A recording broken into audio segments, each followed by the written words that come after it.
warahmatullahi wabarakatuh. Waalaikumsalam warahmatullahi wabarakatuh. Salam sejahtera bagi kita semua. Alhamdulillah. Wassalatu wassalamu ala Rasulillah Muhammad bin Abdillah. Allahumma sholli wa sallim wa barik ala Sayyidina Muhammad wa ala Sayyidina Muhammad. Amma ba'du, yang kami hormati, yang saya hormati Pak Ahmad selaku Kepala Sekolah SDN Mabes Morawahau yang selalu mendukung kegiatan saya di CGP, dan tidak lupa kepada rekan-rekan saya dari SDN Mabes Morawahau, guru-guru yang luar biasa yang semoga selalu diberikan kesehatan oleh Allah Subhanahu wa taala sehingga memberikan ilmu yang bermanfaat untuk anak didik kita semua. Adapun tujuan saya di sini yaitu saya mendapat tugas tentang sosialisasi diseminasi modul 1 template budaya positif, di mana saya harus mensosialisasikan budaya positif yang harus kita punyai, kita miliki sebagai seorang pendidik. Nah, sebelumnya perkenalkan, nama saya Dr. Muslimin, dan ini Pak Musin adalah fasilitator angkatan saya. Pak Musalam yang kemarin adalah PP saya di Kecamatan Wahau, Telen, Kombeng, dan Rantopulu. Nah, sebelumnya kita mengingat kembali tujuan pendidikan menurut KHD Ki Hajar Dewantara, di mana pendidikan itu bersumber kepada anak yang orientasinya sesuai dengan kodrat alam dan kodrat zaman, di mana kodrat alam itu kita tidak bisa menyamaratakan antara misalkan dari pelosok Papua dengan Sulawesi atau Jawa. Kita menyamaratakan di mana pendidikannya disamakan karena padahal karakternya berbeda-beda. Mungkin budayanya berbeda-beda. Itu faktor alam. Yang kedua faktor zaman. Di mana faktor zaman menurut pihak KHD yaitu kita harus seorang pendidik mengikuti alur perkembangan zaman. Kita tidak boleh menyamakan pendidikan yang zaman dulu kayak saya waktu zaman pendidikan dulu waktu SD, ketika tidak bisa matematika kita pukul, tangannya kita pukul. Nah, menurut KHD kalau sekarang tidak seperti itu. Jadi kita mengikuti perkembangan zaman. Kalau kita disamakan dengan yang kayak tahun dulu maka tidak akan berhasil. Nah, di mana maksudnya budaya positif yaitu kita punya pandangan yang luas terhadap semuanya, bukan hanya peserta didik, termasuk dengan guru-guru, sehingga terjalinlah komunitas di suatu sekolah yang harmonis. Nah, konsep utama budaya positif yaitu perubahan paradigma belajar, yang kedua yaitu disiplin positif, ketiga kebutuhan dasar manusia, terus motivasi perilaku manusia, terus restitusi posisi kontrol guru, terus keyakinan kelas, dan ketiga restitusi yang kemarin sudah sedikit disinggung oleh Pak Musalam ya tentang segitiga restitusi. Nah, nanti mungkin saya akan menyinggung sedikit tentang segitiga restitusi tersebut. Nah, sebelumnya pembelajaran dengan paradigma baru maksudnya yaitu sekarang kan profil Pancasila ya. Nah, apa saja? Beriman, bertakwa kepada Tuhan Maha Esa, mandiri, bernalar kritis, kreatif, bergotong royong, dan berkebinekaan global. Nah, inilah sekarang yang sedang digencar-gencarkan ketika program baru termasuk di CGP. Nah, sekarang bagaimana sih teori kontrolnya? Nah, kalau dulu nih biasanya kalau kita seorang pendidik, kita harus apa yang kita inginkan anak harus ikut, apa yang kita inginkan anak harus nurut, seperti itu ya dulu ya.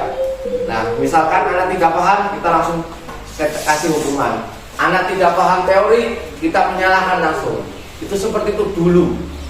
Nah, sekarang harus kita rubah mindsetnya. Kita harus mengikuti alur perkembangan anaknya. Kita harus mengikuti perkembangan anak tersebut, bukan anak yang ngikutin kita, tetapi kita yang mengikuti perkembangan anak. Maunya anak seperti apa sih?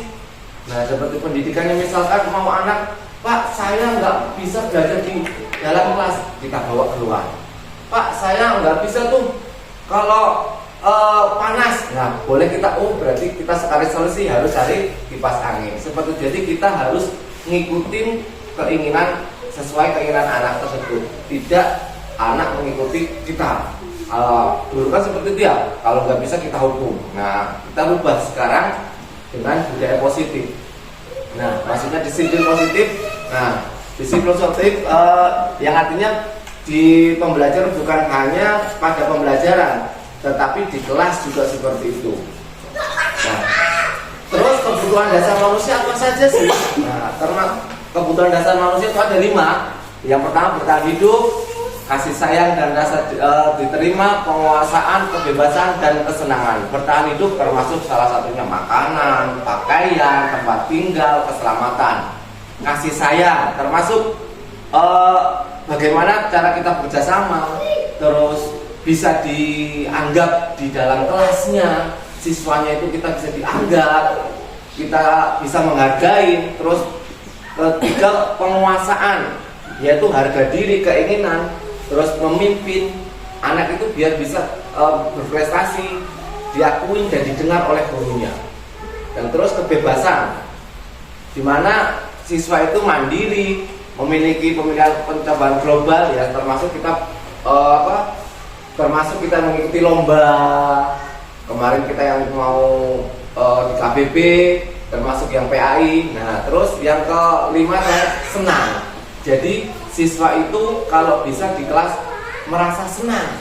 Jangan sampai ketika guru datang sudah ditakutin sama anak didiknya. Bagi pernah dengar, wah Pak Mus datang pasti ada yang nggak berangkat. Nah, seperti itu. Nah, sekarang kita rubah. Kita mau rubah jangan sampai hal itu membuat anak jadi takut ketika kedatangan guru tersebut. Nah, terus tentang hukuman dan konsekuensi dan restitusi. Ternyata hukuman, konsekuensi dan restitusi itu berbeda.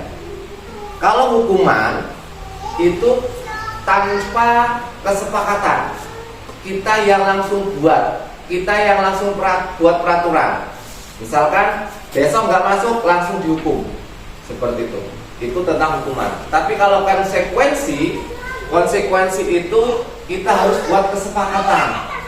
Misal, oke, Bapak Ibu, sekarang kita buat konsekuensi. Ketika pembelajaran nanti konsekuensinya apa?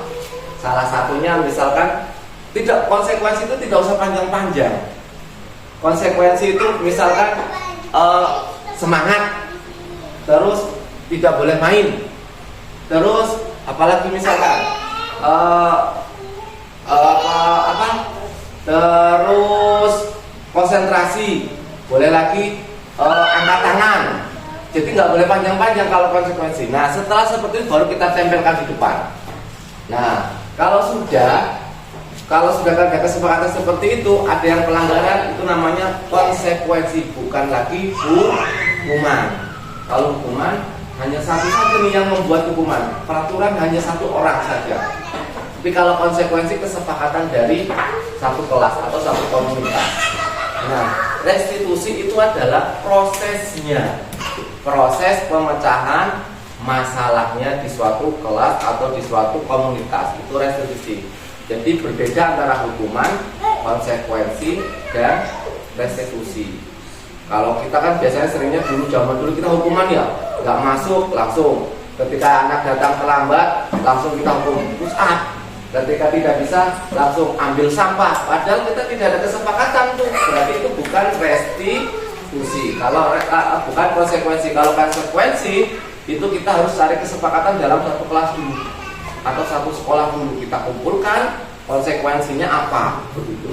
Jadi kalau seandainya telat, konsekuensi apa, kan kita udah buat nih konsekuensinya. Kalau telat, ibu harus mungkin pungut sampah 5. Nah, itu kan udah konsekuensi kesepakatan bersama. Nah, sekarang 5 posisi kontrol guru. Yang pertama penghukum. Nah, kita lihat nanti kita sebagai apa nih kontrolnya kita. Kita dikontrol yang mana? Apakah kita termasuk penghukum atau membuat rasa bersalah, atau guru sebagai teman, atau pemantau, atau manajer. Nah, biasanya sering-seringnya dulu kita sebagai penghukum. Percaya enggak? Iya atau tidak? Ya pasti. Terus pembuat rasa bersalah. Bagaimana sih cara pembuat bersalah? Terus guru sebagai teman, di mana guru itu bisa mengayomi. Kita aslinya sudah termasuk sebagai teman. Kadang saya lihat video dari teman-teman yang di-upload dari Bu Swato, dari Bu Rini, dari itu, berarti kadang mereka berteman. Saling itu termasuk berteman. Terus memantau bagaimana, yaitu salah satunya dengan WA, itu sebagai guru pemantau. Manajerial, yaitu kita yang mengatur situasi, kondisi yang ada di kelas kita, itu sebagai manajerial. Nah, contoh penerapan posisi kontrol guru. Kasus siswa tidak memakai atribut sekolah. Nah, nanti bagaimana? Apakah kita termasuk penghukum, membuat bermasalah, membuat rasa bersalah atau manajerial? Biasanya kalau ada kasus seperti ini, nah kalau hormat pada bendera selama 1 jam, berarti kita sebagai penghukum. Tiba-tiba langsung ketika lambat, oh kamu terlambat, langsung ke tiang bendera. Padahal kita tidak tanya, kenapa sih salahnya? Kenapa sih kok langsung tiba-tiba dihukum? Nah berarti itu sebagai kontrol penghukum. Nah terus membuat rasa bersalah. Nah kalau membuat rasa bersalah, kita itu ditanyakan dulu. Harus memberitahu kamu kesalahan kamu seperti apa, mengecewakan. Nah seperti itu merasa bersalah. Contohnya, aduh nak, kamu terlambat ya. Kenapa? Nah kita tanyakan dulu, jangan langsung dihukum. Tiba-tiba datang langsung dihukum, itu kita sebagai penghukum. Kalau merasa bersalah, kita harus konsultasi dulu, mengajak anak merasa nyaman dulu dengan kita. Terus manajerial, kasus seperti ini, yaitu itu pertanyaannya, apakah kamu tahu kesalahanmu nak? Nah, terus kira-kira bagaimana kamu bisa memperbaiki kesalahanmu? Itu sebagai posisi manajerial atau manajer pada dalam satu kasus tersebut. Nah, kira-kira nih, kalau pertanyaan, saya kecewa sekali dengan kamu, itu posisi sebagai apa kita?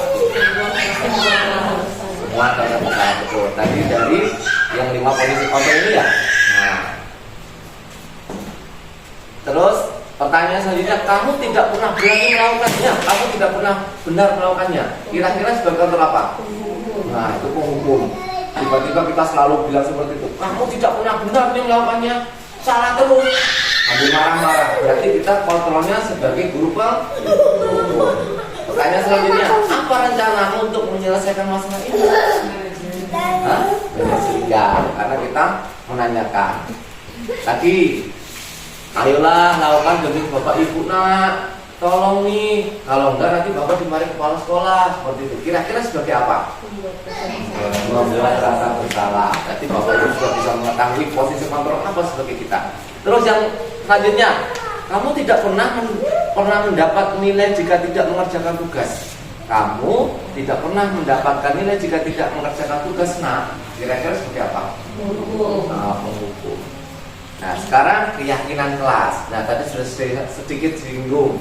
Keyakinan kelas yaitu kesepakatan yang dibuat bersama. Boleh nanti Bapak Ibu mungkin pakai kertas lembar, tempelkan di depan. Ayo anak-anak, kita buat kesepakatan kelas kita ketika pelajaran. Kita nanti apa kesepakatannya? Salah satunya angkat tangan ketika pelajaran, tempelkan lagi di depan. Ada lagi, silakan ditulis masing-masing atau kertas. Nah, itu tentang keyakinan kelas. Jadi setelah sudah jadi, tempelkan di depan atau di samping. Jadilah kesepakatan kelas. Kalau seandainya melanggar, itu bukan lagi hukuman, tetapi konsekuensi. Nah, keyakinan kelas tadi sudah bersifat abstrak, bukan berarti universal, bersifat universal. Kalau tadi hukuman tidak. Kalau hukuman hanya satu saja yang membuat peraturan. Nah, tentang segitiga restitusi yang sudah kemarin disinggung oleh Pak Mursalam, suatu proses yaitu cara untuk memecahkan sebuah permasalahan baik itu di dalam kelas ataupun di sekolah. Nah, tahapan yang pertama yaitu memvalidasi tindakan yang salah. Nah, jadi ketika ada anak yang baru datang salah, jangan langsung dihukum. Jadi kita memvalidasi dulu nih, kenapa sih anaknya salah? Kayak kemarin misalkan ditanya, Oh, maaf Pak, saya datang terlambat gara-gara tadi malam mati lampu listriknya, jam 10 udah mati lampu sehingga datangnya terlambat atau tidak mengerjakan PR. Nah seperti itu jangan langsung dihukum, jadi kita harus memvalidasi terlebih dahulu. Nah setelah seperti itu baru menstabilkan identitasnya. Kalau sudah seperti itu ditanyakan, baru kita kasih tahu, oh begitu.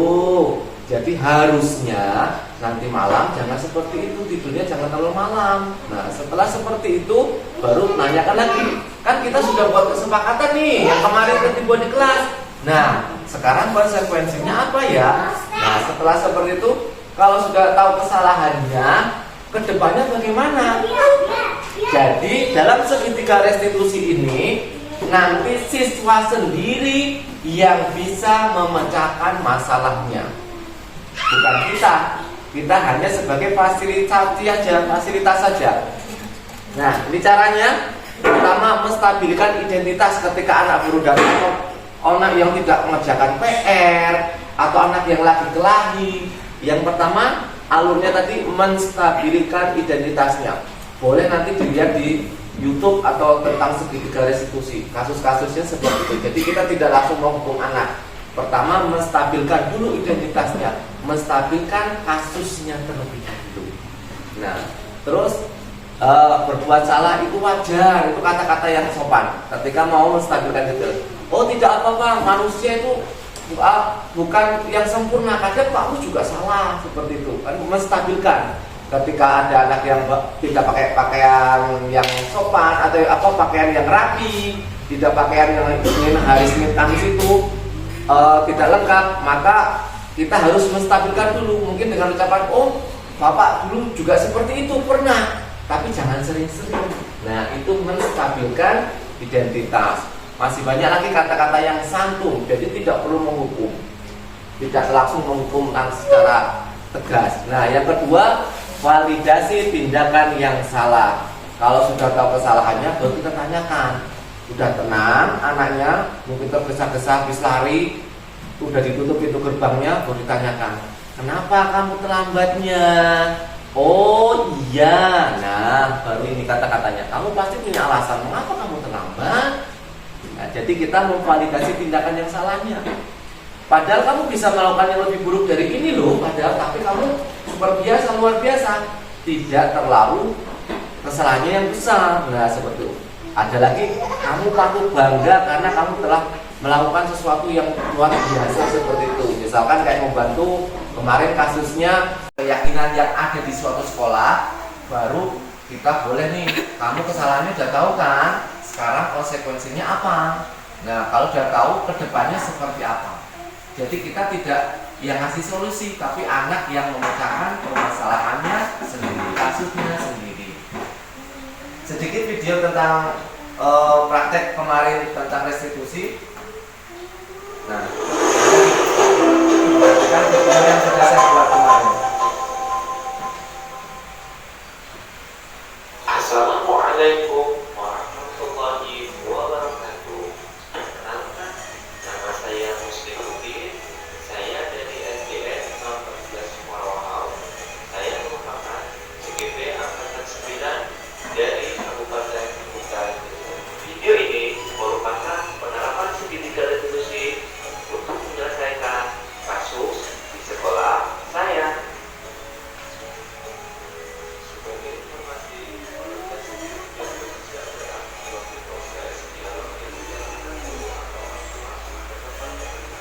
Suaranya kurang keras, tapi nanti di videonya insya Allah keras suaranya.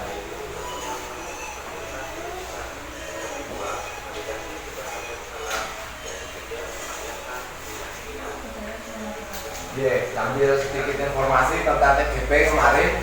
Dapat informasi di mana salah satu TGP cek program TGP itu salah satu program yang bisa langsung ikut PPG, Bapak Ibu. Tidak perlu lagi ikut pendidikan PPG lagi. Ketika sudah lulus TGP punya sertifikat, kita langsung daftar PPG, tinggal ikut ujian, tidak perlu UK lagi, langsung ke UP ujian terakhirnya. Itu keuntungan TGP. Jadi Bapak Ibu yang mau ikut TGP yang belum PPG lakukan CGP saja, jadi tidak perlu lagi PPG lagi. Kalau sudah CGP tinggal langsung ikut ujiannya UP-nya. Itu baru peraturan terbaru sih Pak, belum lama ini. Oke. Iya, ini kenapa ya penambahannya ya? Oh iya, luar biasa Pak Musnalut nih. Alhamdulillah, itu termasuk salah satu bentuk dari bakti seorang siswa kepada orang tua muridnya, kepada orang tua. Silakan masuk terlebih jauh. Jadi tahu nggak kenapa Pak Musnalut kesini? Kenapa Memang Baby? ini mustahil tidak bisa dijelaskan, tidak langsung mendukung. Itu sudah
kedepannya semoga kita juga bisa seperti itu, kita punya pandangan positif terhadap anak didik kita, bukan hanya anak didik tetapi kepada anak guru teman sejawat, sehingga di sekolah kita budaya positif selalu berada di lingkungan kita dan kita harmonis di sekolah kita, maju terus SDN 14 Muara Hau. Oke, sekian dari saya, kurang lebihnya mohon maaf. Assalamualaikum warahmatullahi wabarakatuh.